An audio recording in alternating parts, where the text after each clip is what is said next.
Ashley Allen here with Nesson Fuels, Ben Watanabe. Ben, the Daytona 500 just wrapped up here at the Daytona International Speedway, and it was a crazy race to the finish. What happened out there? Oh, crazy doesn't even begin to explain it. I mean, the closest finish in Daytona 500 history.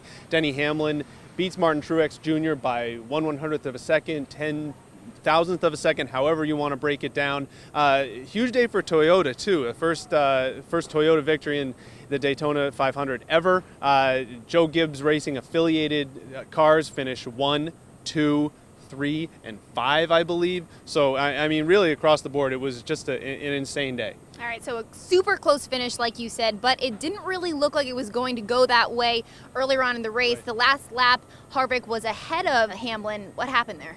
Well, Kenseth was out front, and really Toyota had a monopoly on the first 4 or 5 spots for most of the second half of the race. But as you said, Harvick got a good run on the outside, and I think Hamlin, wanting to be a good teammate, popped out to try to block Harvick from catching some of his Gibbs teammates.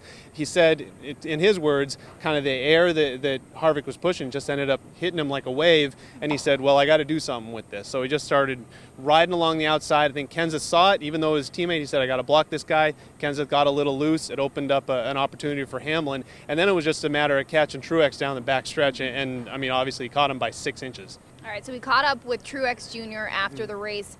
Tough day for him, second place. It's a lot better than everybody else did, but still, it's a tough pill to swallow. What was he like after the race? He took it really well, and I can't say a lot of people will take it this well. He did, though, bring up Mark Martin. Race fans will remember, obviously, that the previous finish that no one can forget here was Mark Martin falling to Kevin Harvick by 0.02 of a second.